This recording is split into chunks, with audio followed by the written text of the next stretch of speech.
Assalamualaikum warahmatullahi wabarakatuh. A'udzu billahi minasyaitonir rajim. Bismillahirrahmanirrahim. Alhamdulillahi rabbil alamin. Wassalatu wassalamu ala ahabbin nasi ilaina sayyidil awwalin wal akhirin wa imamil muttaqin wa khatamin nabiyyin Sayyidina Muhammad wa ala alihi wa sahbihi ajma'in. Allahumma bika amsayna wa bika asbahna wa bika nahya wa bika namut wa alayka natawakkalu wa ilaikal masir. Amsayna wa amsal mulku lillah walhamdulillahi rabbil alamin. Allahumma inna nas'aluka khaira hadzal lail, fathahu wa nasrahu wa nurahu wa barakatahu wa hudah. Allahumma inna nas'aluka khaira hadzal lail wa khaira ma fihi wa khaira ma qablahu wa khaira ma ba'dahu,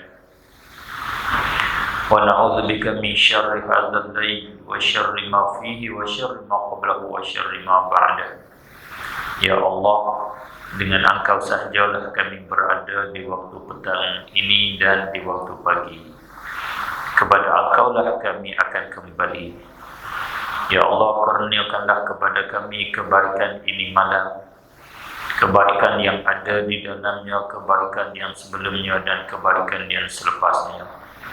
Ya Allah, kurniakanlah kepada kami segala kebaikan yang telah Engkau kurniakan kepada kekasih Engkau, dan lindungikanlah kami daripada kejahatan ini malam, kejahatan yang ada di dalamnya, kejahatan yang sebelumnya dan kejahatan yang selepasnya.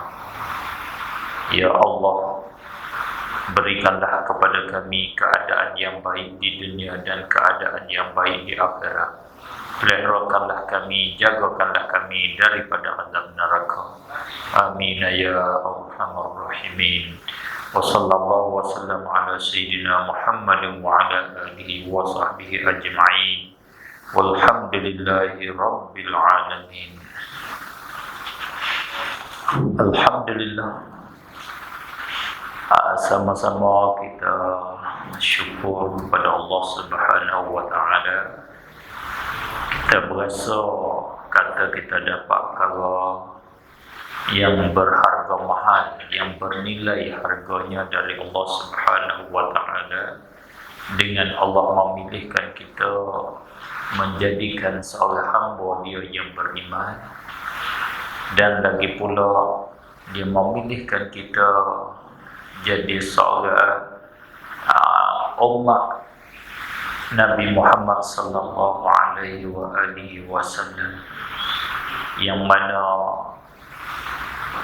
jadi umat Nabi Muhammad sallallahu alaihi wasallam ini adalah kelebihan yang amat besar, yang sangat tinggi.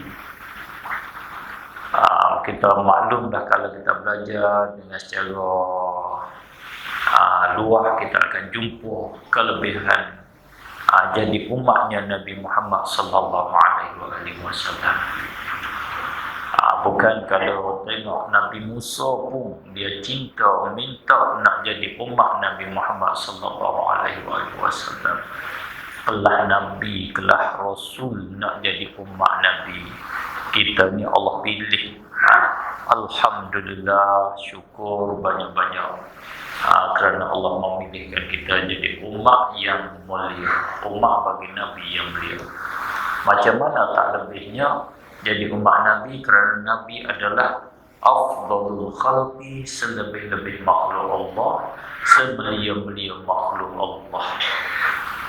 Tak sempurna iman bagi kita seseorang yang beriman kalau kita tak mengaku bahawasanya Nabi Muhammad sallallahu alaihi wasallam sebelia-belia makhluk Allah, sesempurna makhluk Allah, kekasih Allah yang nombor satu. Oleh kerana demikianlah ulama-ulama kita buat ibarat, buat ayat, bukan hadis Nabi, tapi bila tengok kepada dalil-dalil cakapan Allah, cakapan Nabi, boleh dibuat ayat kalau tidaknya kerana Nabi Muhammad sallallahu alaihi wasallam, alam ini tidak dicipta oleh Allah Subhanahu wa taala. Allah tak cipta alam ini. Begitunya tinggi status kategori Nabi kita Muhammad sallallahu alaihi wasallam di sisi Allah Subhanahu wa taala. Oleh kerana demikianlah, bila sebut saja nama Nabi Allah Subhanahu wa taala, tentu ambil kira sangat-sangat. Bukan Imam Al-Bukhari rahimahullahu taala mengeluarkan satu hadis di dalam kitabnya Al-Adabul Mufrad. Ibnu Umar radhiyallahu taala anhu, dia kena satu penyakit, dinamo penyakit lebih kurang seteruk kaki, kebah kaki, tak ada perasaan kaki dia. Jinjau tak boleh, tak ada hilang apa, nak fokus tak boleh. Panggil bahasa Arab panggil khadirat rijluhu. Maka susah dirawat. Ada seorang daripada kalangan sahabat kata kepada dia, untuk maksudnya lebih kurang, untuk nak menyembuhkan sakit engkau itu, engkau sebutlah sekasih-kasih manusia, sebutlah nama sekasih-kasih manusia kepada engkau. Ulqur ahabban nasi ilaik, sebutlah sekasih-kasih manusia kepada engkau. Maka Ibnu Umar kata, ya Muhammad, wahai Muhammad. Dia sebut nama Nabi sallallahu alaihi wasallam. Allah menyembuhkan dia seperti tidak disentuh oleh penyakitnya, tidak terkena penyakitnya. Tingginya Nabi kita sallallahu alaihi wasallam di sisi Allah Subhanahu wa taala. Seorang sahabat dia mata buta, jumpa dengan Rasulullah sallallahu alaihi wasallam, minta Rasulullah doa supaya Allah sembuhkan buta dia. Rasulullah kata, kalau awak kehendak supaya saya doa, saya nak doakan. Kalau awak nak sabar di atas buta, sabar lebih baik. Duduk dengan buta begitulah lebih baik.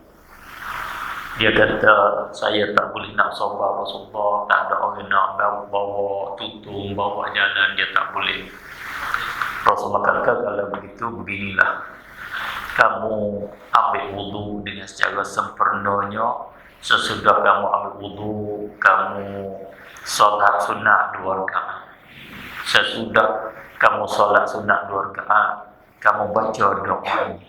Allahumma inni atawajjahtu ilaika wa atawajjahu ilaika binabiyyika Muhammad, ya Muhammad, tawajjahtu ilaika ila rabbi liyaqlituqba li hajati.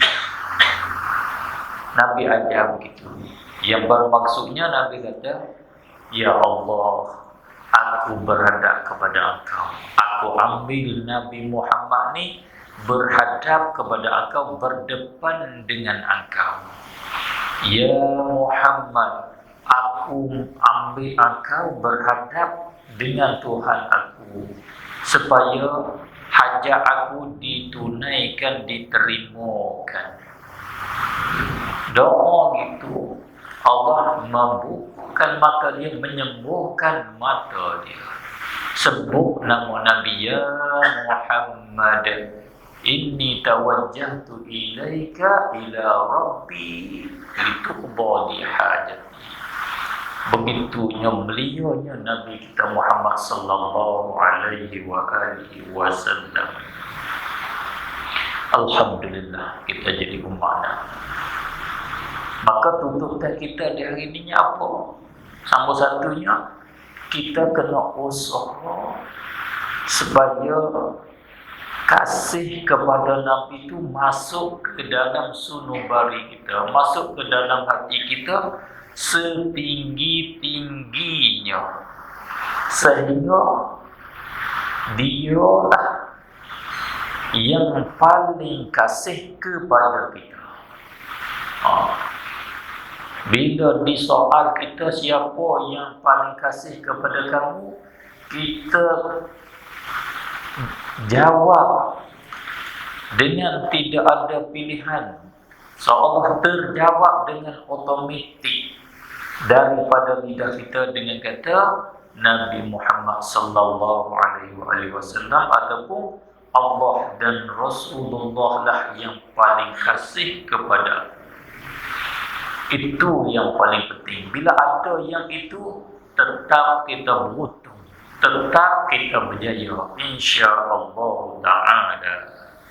Karena Rasulullah telah menegaskan, telah beri garanti kepada sahabat dia yang berbekal dengan begitu.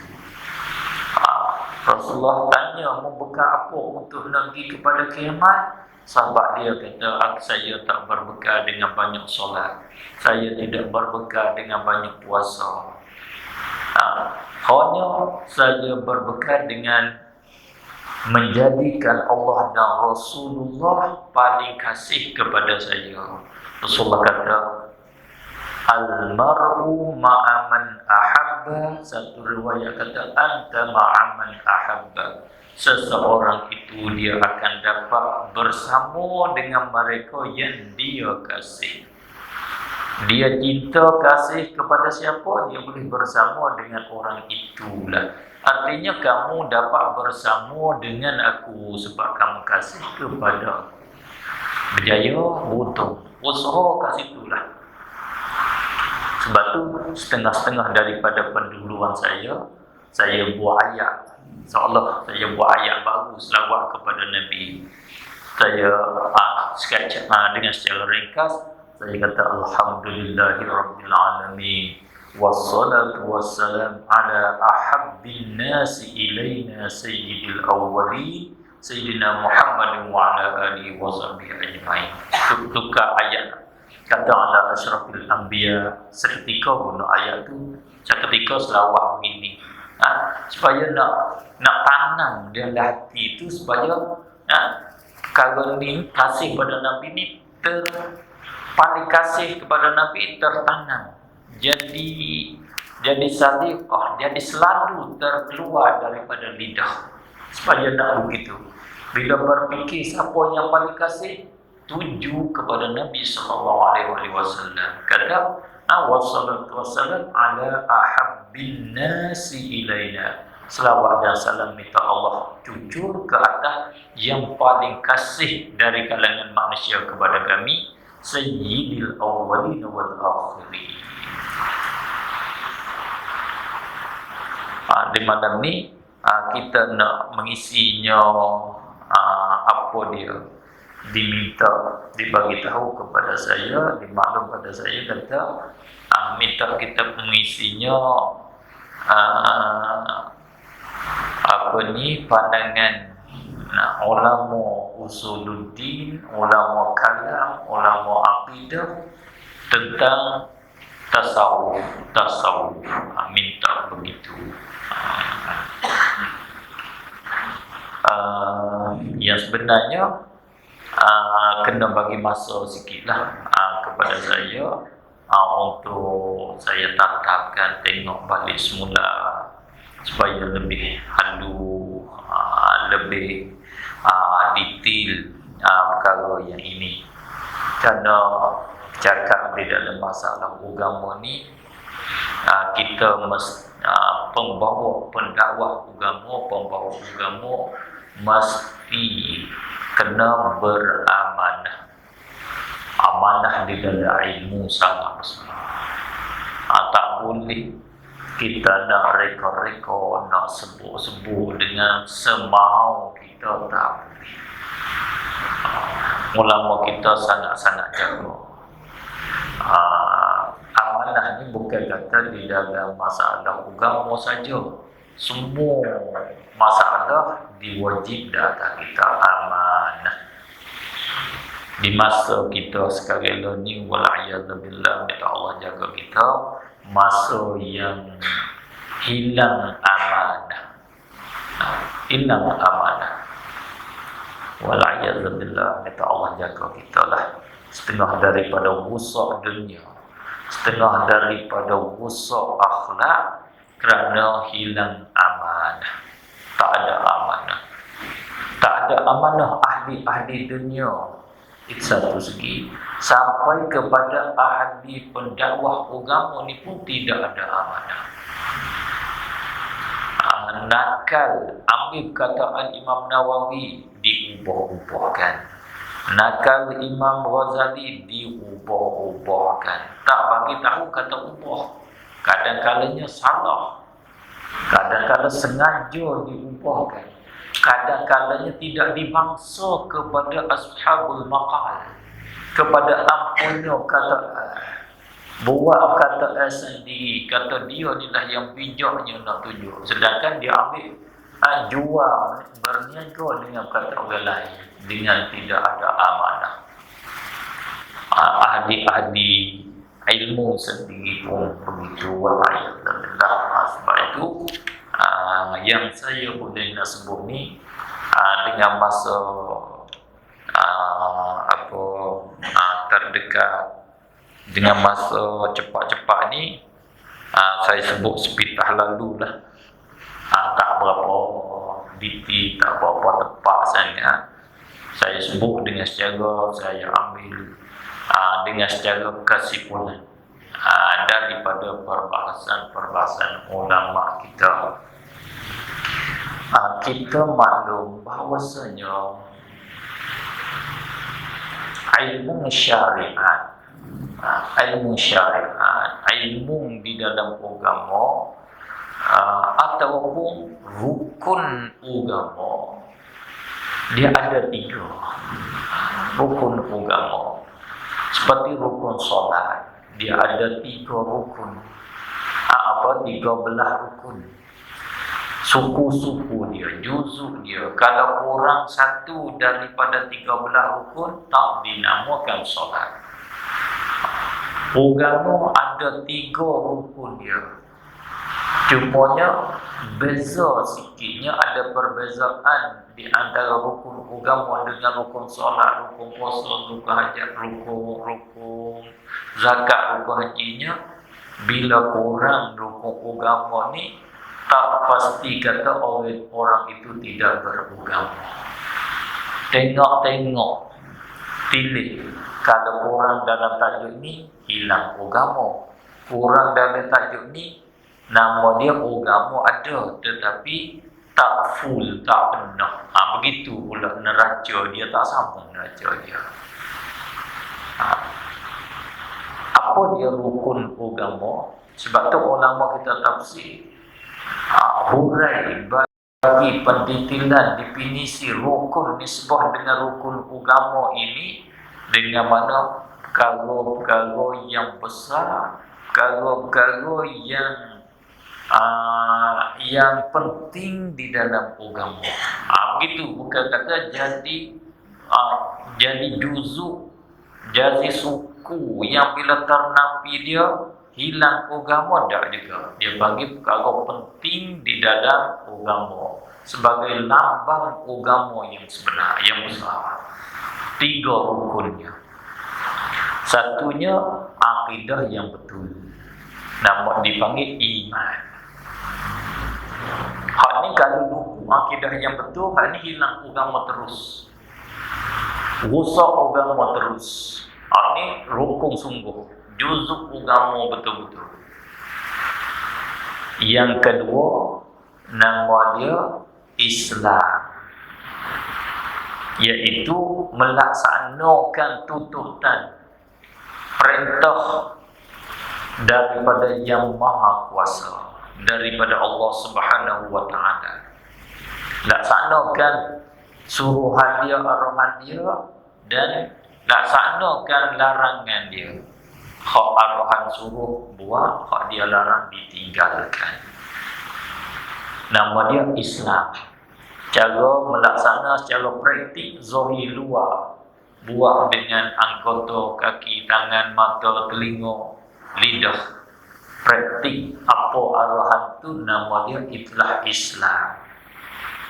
Bermula dengan praktik mengucap asyhadu an la ilaha illallah wa asyhadu anna Muhammadar Rasulullah, dan solat, puasa, zakat, haji dan umpamanya.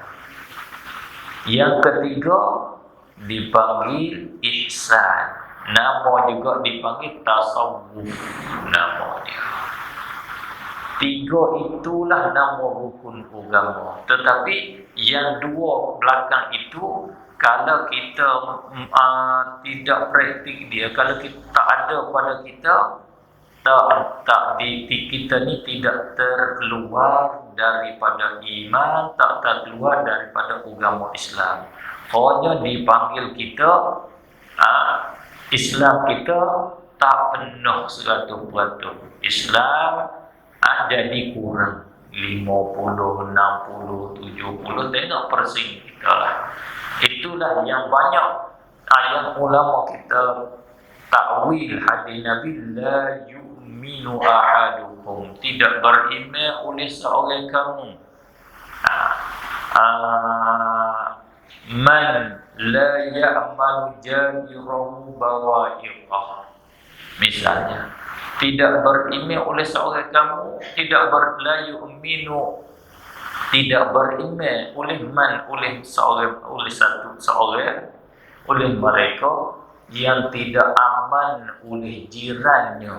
Jiran dia tak selamat daripada menyakiti dia. Tak ada iman. Makna tak ada iman situ, imanan kamila, tak ada iman yang sempurna.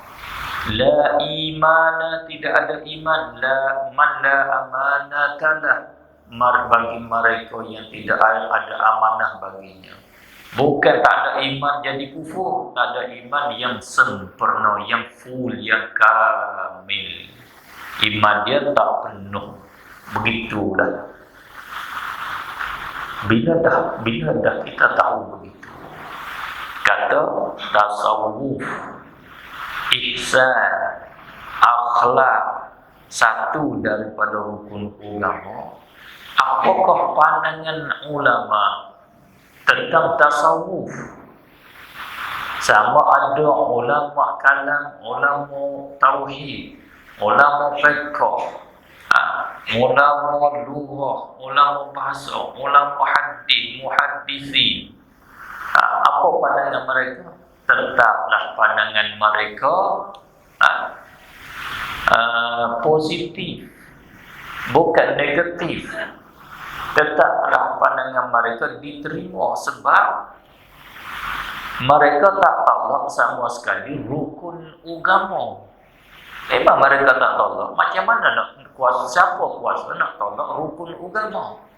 Siapa kuasa nak tolak akidah yang betul? Siapa kuasa nak tolak praktik arahan Allah? Tak ada kuasa nak tolak. Tak kuasa nak tolak.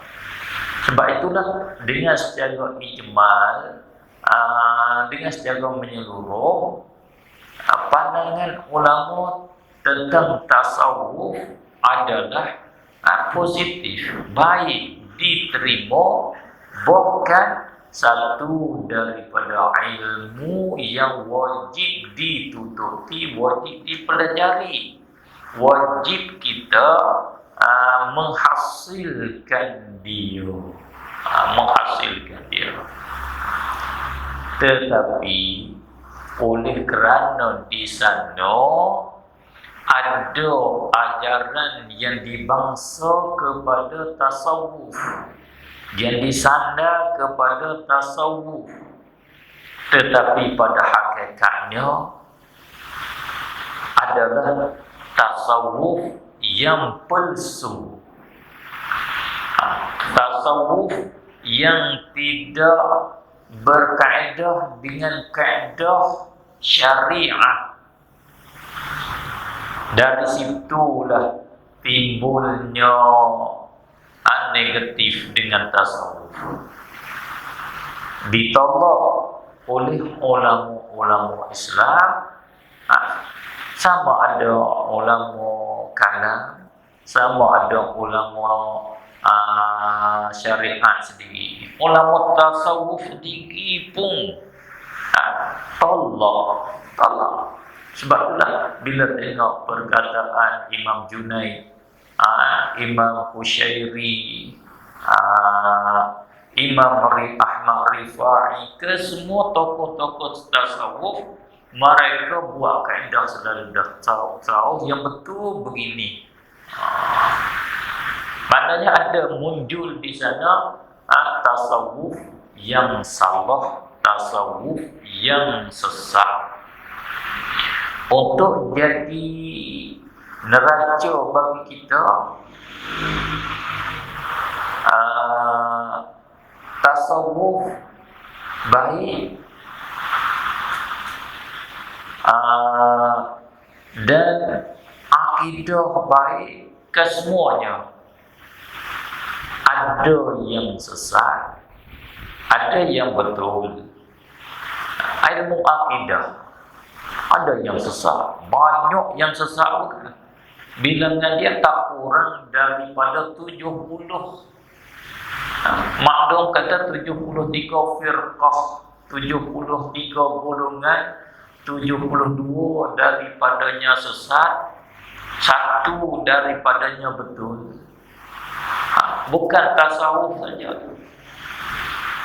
Bila 73 dia gabung, termasuknya kesesatan di dalam tasawuf, di dalam 73 itu. Maksudnya tasawuf di dalam 73 itu. Oleh itu, neraca kita ialah apa yang bercanggah, apa yang bertentangan dengan kaedah syariah itu sesat semata-mata. Kita berpeganglah dengan kaedah syariah, nama dia pegang dengan ilmu zahir, hukum hak zahir, apa yang telah dicatat, apa yang telah ditadwin, apa yang telah ditetapkan oleh ulama ahli sunnah wal jamaah di dalam kitab-kitab mereka, yang mereka hukum kata haramnya, halal, makruhnya, wajibnya, sunatnya, harusnya, itu nama syariah. Apa yang mereka itu kata haram, tetap haram. Apa yang mereka itu sudah tetapkan kata wajib, tentu wajib. Kalau ada satu ilmu mana-mana, kalau ada satu ajaran, mana-mana ajaran mari mengubahkan perkara itu adalah ajaran yang sesat. Mudahnya, senang saja kita nak hidup, nak buat pengukurannya. Tetapi oleh kerana ni nak munculnya, nak nampak kata harganya tasawuf. Oleh kerana kita manusia yang dhaif ini, kita kena berperang dengan dua seteru kita yang besar-besar. Satu seteru kita ialah an-nafs, diri kita, namun kita panggil nafsu nama dia. Tapi yang ini nak hurai ini. Bila kata nafsu diri kita, mana diri aku pula? Ni aku ni siapa? Mana diri hak mana pula? Itu kena belajar ilmu tasawuf tu. Hak tu hak tasawuf nak tahu. Ini nak diri. Pas diri mana hak kita kena peranya kena ada gula awas. Kalau perai sendiri gitu, tak panggil perai pula. Kita kena belajar diri, hak kena perai tu diri mana. Nafsu yang dipanggil nafsu tu apa dia? Itu nama dia habuan ilmu tasawuf nama. Bila kita dah manusia perai dengan nafsu kita berkecak begitu dulu, cakap begitu dulu. Nak mendetailkan perkara ni dia buka kata pakai masa sebentar-bentar, dia kena pakai masa banyak juga. Dengan masa 15 minit, 20 minit, setengah jam tu dia tak boleh. Kita kena fokus betul-betul. Tengok definisi ulama betul-betul. Lebih lagi definisi nafsu ni sangat-sangat halus sangat. Khususnya ilmu tasawuf ni lah. Pembahagian cara ilmu tasawuf, cara nak menghasilkan ilmu tasawuf. Mimpi ilmu ni, ilmu sudah diketepikan lama masa dah. Tak diketengahkan, sedikit sangat diketengahkan ilmu ini. Oleh kerana inilah rusaknya dunia, rusaknya negara, rusaknya masyarakat kita. Kerana kurang kalau 3 kita buat 1. Kalau rumah tuku masa untuk letak boyok, dia kena 3 kita buat 1, tentu rusak. Kalau tayar kereta kita tu 4 biji, kita buat sebiji. Biasa kalau kereta biasa pakai rusak tak boleh pergi dah. Malaikat kereta hak harga mahal. Tak apalah harga mahal. Kereta harga mahal ialah tu hak boleh, tak apa rusak sikit pun. Saya buat seka. Binatang apa hak paling mahal sekali di dunia? Binatang apa? Binatang hak paling mahal di atas dunia ialah lembu kini. Tu hak paling mahal. Tu binatang hak paling mahal. Kena lembu kini. Tak kena. Ada 15 juta lembu kini. Itu binatang paling mahal. Kalau buat ayah sebuti pun tak apa lagi, boleh pergi lagi lembu kini tu. Tak kena, nanti kena betul lagi kena. Mana kalau hak biasa ke buat ayah tak boleh pergi dah, rusak dah lagi. Begitulah dunia kita rusak. Tasawuf tak ada, tasawuf tak ada, rusak habis. Marinya hasad dengkinya, mari tak ada menghormatinya, marinya tamak, jadi seorang yang tamak, sangat-sangat tamak nak ke dunia. Tak adanya sifat zuhud. Kata anak Al-Allamah Sa'id Ramadan Al-Buti, anak dia mari ceramah di KL pada masa lebih kurang 10 tahun lepas. Dia kata kita di hari ini ada sifat zuhud, sifat zahid, dia kata ada. Tetapi zuhud kita ni zuhud daripada ilmu. Orang dulu dia zuhud daripada dunia. Kita ni zuhud ilmu. Kosong ilmu, tak suka, tak ada nak dah ilmu. Tu kita. Maknanya nak berjaya orang bila zuhud daripada ilmu. Ini kata punca kita. Bila semua tu duk tamak kepada dunia, dia timbul problem. Problem dia tak habis-habis. Tak ada siapa boleh nak mengatasi. Tak ada siapa boleh nak mengatasi. Tak ada ubah. Kalau ada dunia tertanam di dalam diri, tak ada ubat nak perubahkan. Tak ada. Rusak. Ini terjadinya. Kagak sama. Bagi orang yang lain haram. Ni sifat orang tamak dunia. Mu tak boleh buat perkara ni, tak bagus. Tapi bila sampai giliran dia, bagi aku halal pula dah. Kagak sama. Sebab apa dah? Dunia di dalam hati. Ada pun kaedah syarak, yang haram tetap haram, yang halal tetap haram, tak berubah. Itu ya problem kita, masalah kita aja. Kena lawan dengan nafsu, nak buang terbih perkara-perkara yang mengkotori kita tu. Itulah nama tasawuf.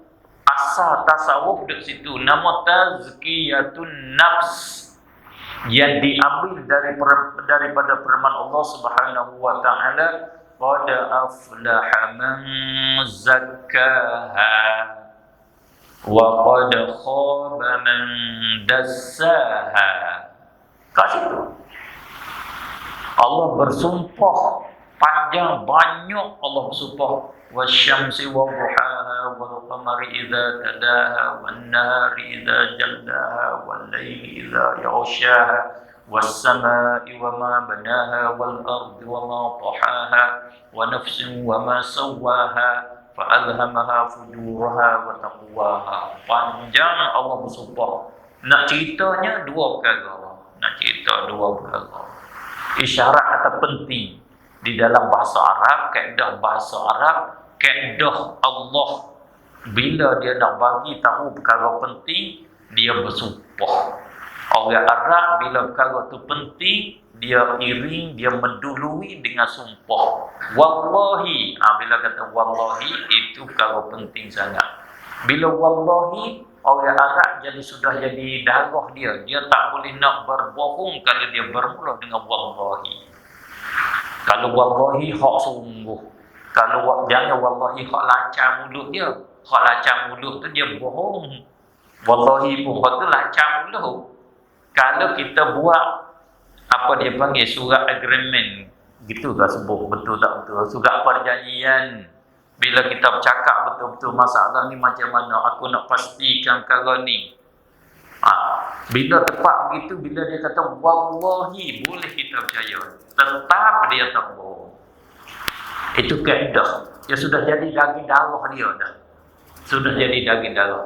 Tak macam kita wallahi pun sama berat je dengan kata tak ada wallahi. Sama timbal kelu naik sama je. Tak ada berat, tak ada ringan. Orang Arab ada bila wallahi, bila dia tak percaya pada kita. Bila tak percaya pada kita, dia kalau tanya wallahi, sikit je.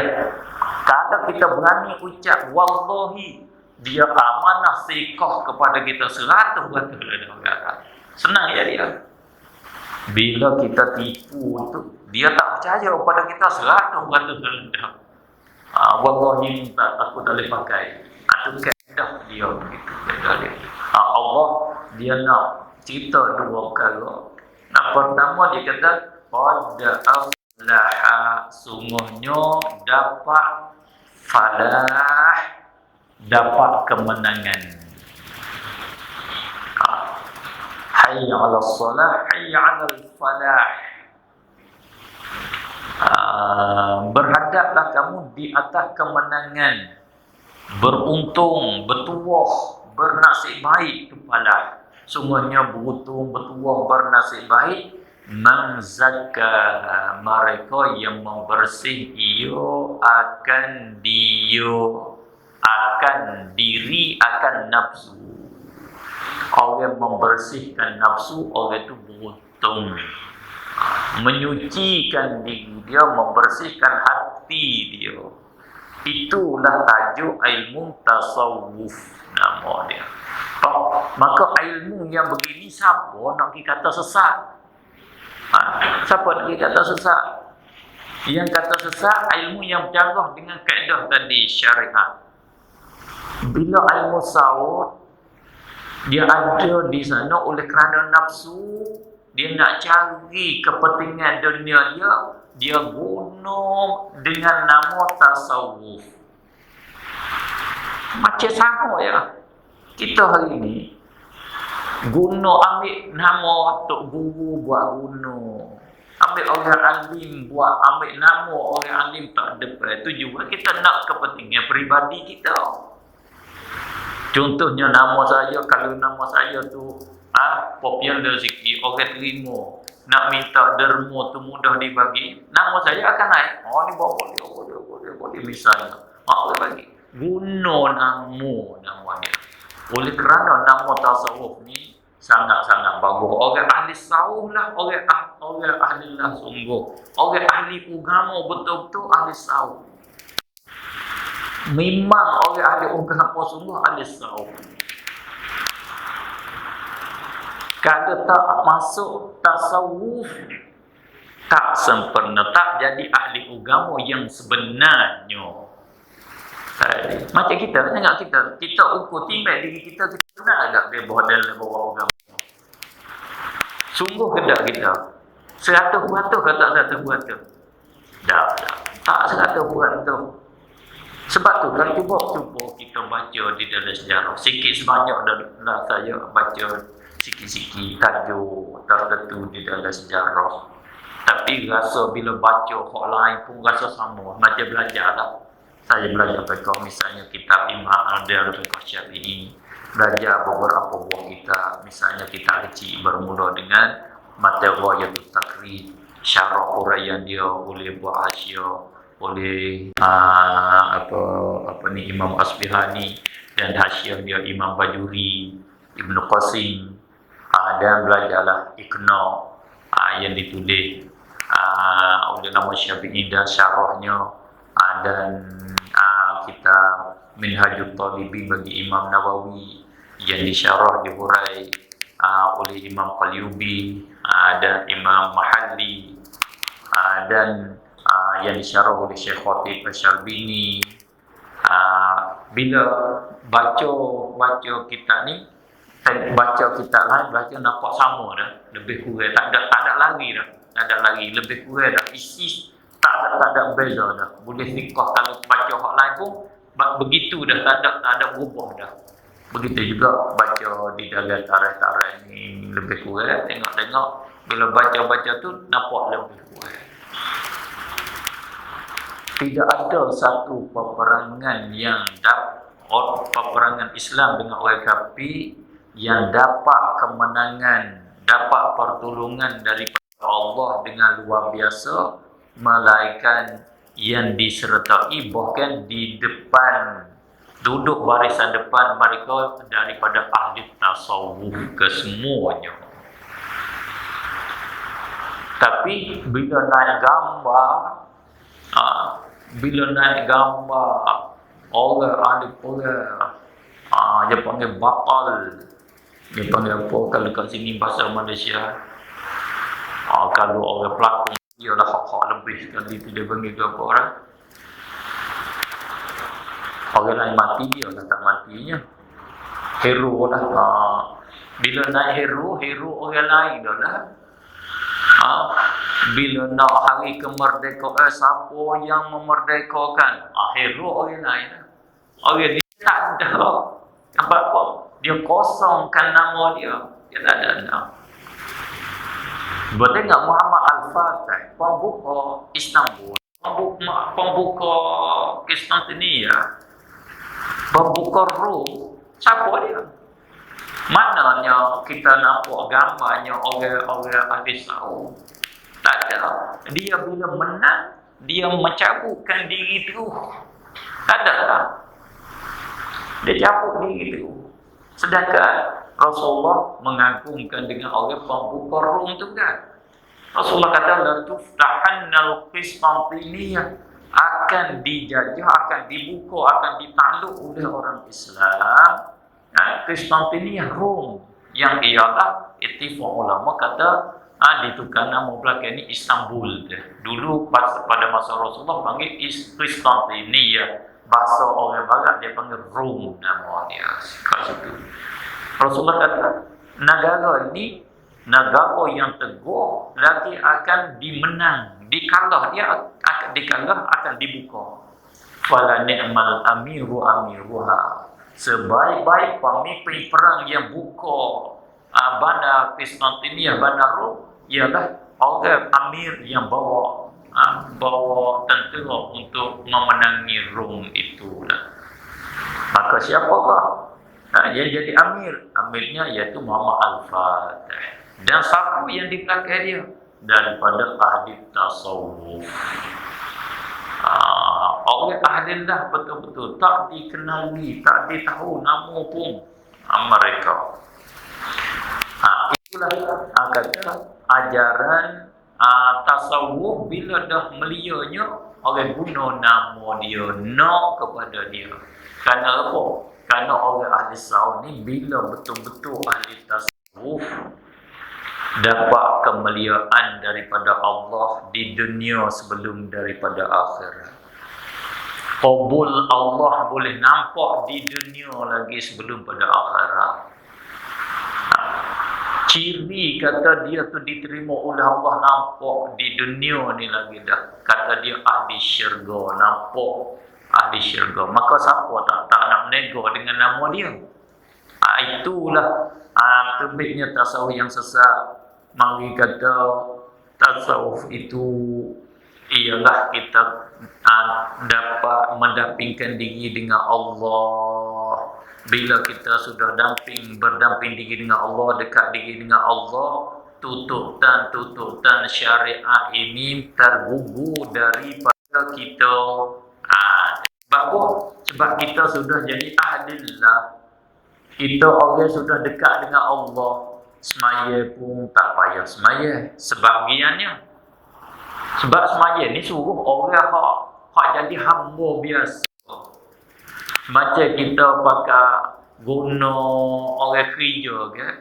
Hak kita suruh kerja berat-berat ni, orang hak kita gaji hak itu. Kalau orang hak dah dekat dengan kita, tak suruh kerja biasa dah. Bawa kereta kita ke. Begitu je. Hak kerja biasa tak payah dah. Maka semaya ni orang biasa saja. Bila orang sudah tinggi tak payah solat. Itu tak kesesat. Aurat kadang-kadang tak kena tutup aurat. Sebab apa? Tutup aurat ni untuk orang biasa. Pastinya ke apa? Kita membersihkan hati. Dan hati bersih, hak lain tak ada masalah. Penting hati bersih. Bila hati baik, baiklah segala-galanya. Tak payah dah hati. Maka itu nama dia tasawuf apa? Yang sesat. Itulah yang diinti. Dengan sebab itulah ahli tasawuf dia bukan ahlul jadal. Bukan ahli untuk berdebat.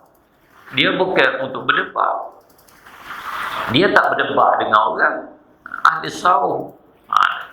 Itu puncanya. Sebab tu kita tengok setengah pada ahli tasawuf dia bersalam dengan perempuan dengan tidak ada belapi. Itu tasawuf yang sesat. Kita kena tetap pakai itu sesat. Sebab apa? Syariat sudah tetap. Sentuhan kulit ke kulit dengan tidak berlapi antara lelaki dengan perempuan yang sah nikah itu haram. Tetap begitu. Siapa nak aku kata dia tinggi pengkat, dia boleh terbang, dia boleh berjalan di atas air. Lebih lagi tinggi daripada berjalan di atas air itu berjalan di bawah air. Tinggi lagi pengkat dia. Maka walau begitu pun dia bukan daripada waliullah. Bukan. Kita jangan ukur waliullah dengan ukuran nampak luar biasa. Itu bukan ukuran waliullah. Bukan. Ukuran waliullah, dia taat turut perintah Allah dengan cara syariat, dan dia kenal Allah Subhanahu wa taala dengan secara batin sebelah dalaman dia. Inilah Imam Ghazali, dia membahagikan cara ilmu ada dua ilmu. Itu terbit orang tasawuf yang sesat Ilmu batin ialah ilmu hakikat. Inilah yang kita nak. Bila boleh hakikat, ilmu zahir ni tak payah dah. Tu dia buat situ. Bila boleh isi kulit, tak payah. Betul ke macam tu? Adakah buah durian dia buah tu berisi selalu? Tak ada kulit. Kalau kita beli nak isi saja. Tak ada. Kulit menjaga isi. Ke semua agama dia kena ke semua. Tak boleh asing. Asal yang sesat dia asingkan. Ulama membagi itu membagi. Dia bagi kerana apa dia bagi? Cara belajar. Teknikal. Cara teknik untuk nak mencapai ilmu nama dia. Cara nak kenal Allah ada dua bagi. Satu nama dia ilmu istidlal. Ilmu yang mengambil dalil dengan secara hissi, dengan secara luar fikir, tengok makhluk, tengok alam, boleh fahamnya Allah Subhanahu wa taala. Ini nama dia hak ilmu ulama kalam, ulama usuluddin nama dia. Ada satu lagi ilmu yang bahasa yakin dengan Allah dengan secara batin, dengan cara ilham daripada Allah. Dapat tunjukkan daripada Allah, dapat yakin dengan Allah Subhanahu wa taala dengan secara dalaman. Maka kena latih untuk nak dapat ilmu dalaman ini, kena latih dengan kita melalui tariqah dia. Bila kita berada di atas tariqah dia, kita akan berada di atas beberapa maqam status kita. Dapat maqamat, kelah di sisi ulama tasawuf, di sisi Imam Ghazali khususnya rahimahullahu ta'ala. Pertamanya, kita kena membersihkan hati daripada aghyar, daripada yang lain daripada Allah Subhanahu wa ta'ala. Kena buang habis dulu. Dunia kena bersifat dengan zuhud. Zuhud Imam Ghazali membagi kepada 3 bahagian. 1, 2, 3. Makna kena buang dunia dulu di dalam hati kita. Tak ada terikat dengan dunia langsung-langsung. Tak ada nak paku yang diberi oleh manusia, pujian yang diberi oleh manusia. Dengan tidak ada keberatan. Makna jadi tabiat kita, dunia kita tak mau. Di hari ini kita tak mau dunia, tak jadi tabiat kita, tak jadi sifat kita. Kena paksa diri kita. Kita paksa diri, tak sahlah, tak payahlah. Tapi hati kita ambillah. Begitu. Begitu tak dapat ilham daripada Allah Subhanahu wa taala. Tak dapat zauq kena Allah, tak kena. Dibagi kita alam kepada alam malakut dipanggil. Bila pergi situ kita kenal Allah melalui alam malakut nama dia. Kalau hak kita mengaji ilmu biasa ni, kita kenal Allah melalui alam mulk dan alam musyahadah. Alam langit, bintang, bumi, air ni. Kita kenal Allah melalui hak ni. Ini nama dia alam musyahadah.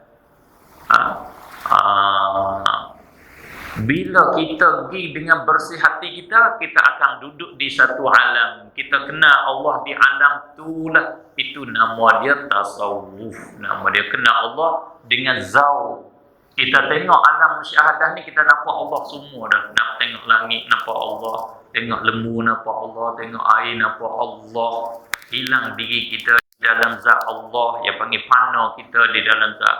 Tengok sifat makhluk, fana di dalam sifat Allah. Kekuasaan makhluk tak ada, hanya ada kekuasaan Allah. Ilmu makhluk tak ada, hanya ilmu Allah saja. Kita boleh rasa gitu. Kata dengan lidah boleh lah. Dalam perut kita tak duk tetap hak kita. Kita tak ada ke sekarang ni? Berasa tak kata tak ada? Tak berasa.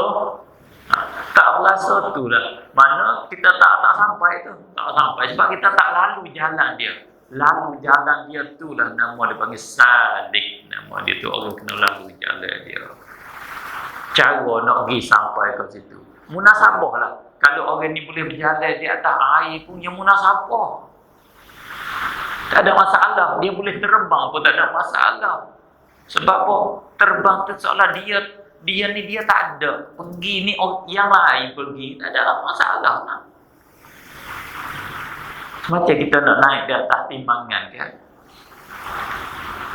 Kalau lah Allah nak timbangan kita, kamu kalau timbangan kamu 50 kilogram, kamu dapat duit 1 juta. Kalau 51 kamu tak dapat. Kita naik kilo, kita buat macam mana? Tak kita buat diri kita tak ada. Potong habis apa yang memberatkan kita naik di atas kilo. Kita potong habis. Tak gitu. Buang habis apa yang memberatkan tu. Bolehlah 1 gram. Cuba kita masuk balik. Masuk balik. Naik 1 gram lagi. Apatah lagi bila dia membersihkan diri dia sungguh. Tak ada sungguh. Bolehlah nak jaga dia tak akhir. Sebab tu saya khoyalkan. Saya khoyal tak ada alasan. Saya fikir bila tengok baca kaedah agama, baca dalil-dalil syarak ni, saya khoyal. Dan rasanya berasa betul berasa khoyalan saya. Khoyalan kenapa kok najis Rasulullah tak jadi najis?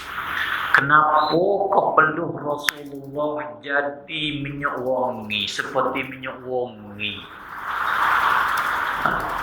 Darah Rasulullah jadi minyak wangi. Semua hubung kait dengan Rasulullah jadi wangi. Apa ni? Macam mana? Sebab Rasulullah dia bersih segala-galanya.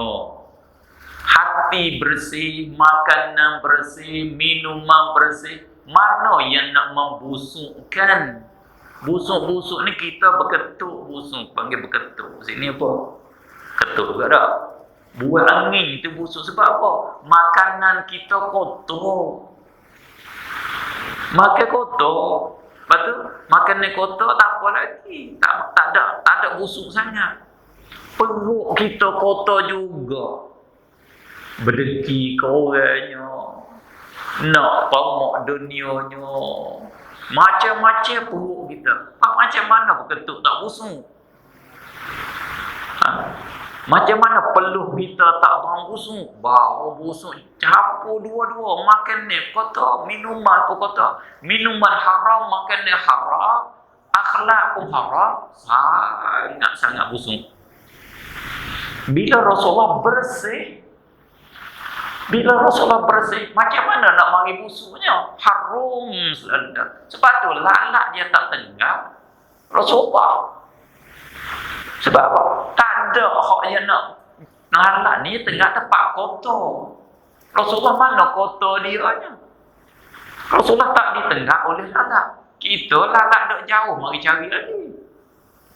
Sebab bukan busuk luar saja, busuk dalaman kita pun busuk juga. Dalaman kita busuk, lalat mari cari.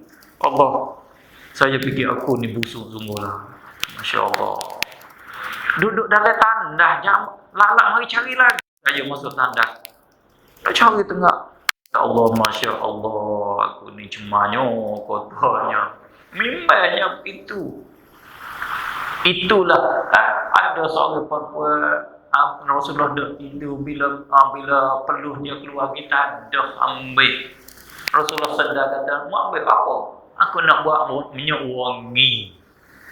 Rasulullah lalu kok jalan-jalan Madinah tu, orang tahu dah.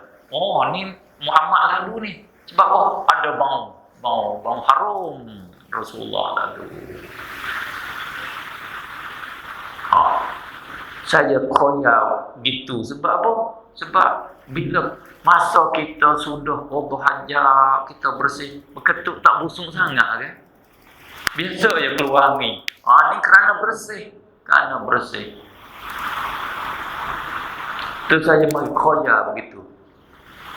Ketika kita bersih, dia tak ada mari kotor-kotor tu bila bersih dia tak ada bau busuk, dia tak ada. Alhamdulillah.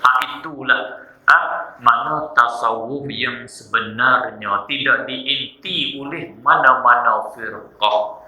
Kalau yang inti tasawuf, memang tasawuf itu tasawuf yang sesat. Tetapi kena ingatlah, pengukuran tu yang besar sekali. Kadang tasawuf yang tak sesat dikata sesat kerana salah neraca pengukur. Kat situ penting pula satu lagi. Kalau satu daripada lambang ahli tasawuf, lambang tasawufnya berzikir. Itu lambang dia. Orang ahli tasawuf, dia hidup dengan zikrullah.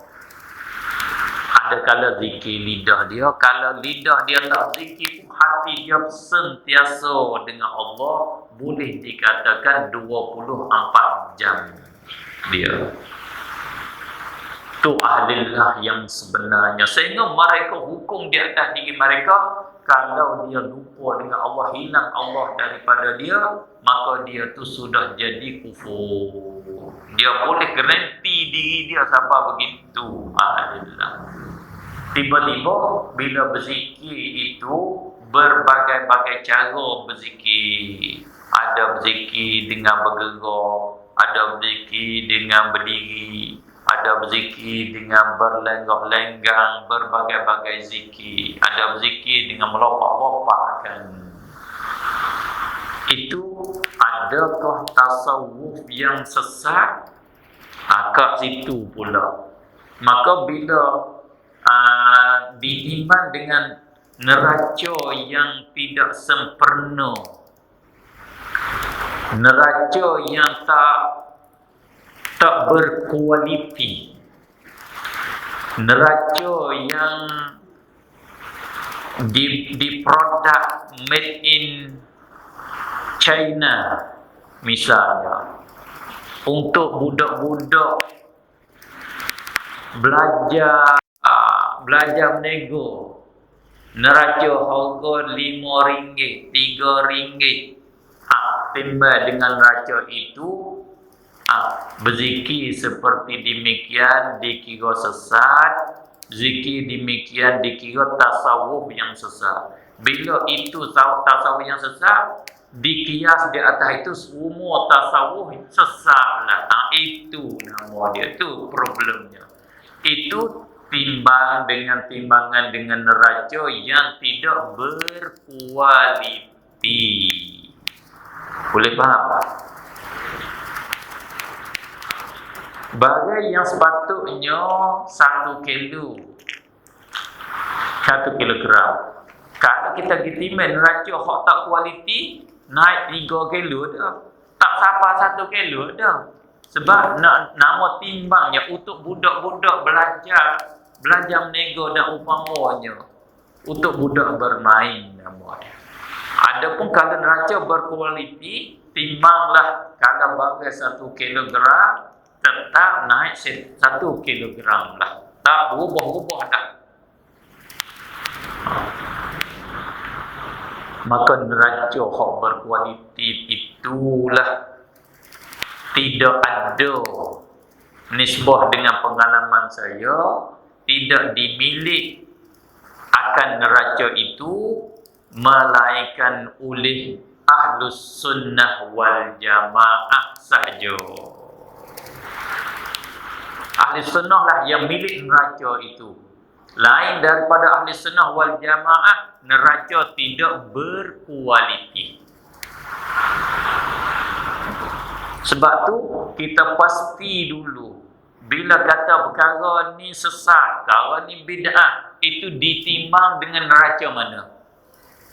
Siapa penimangnya?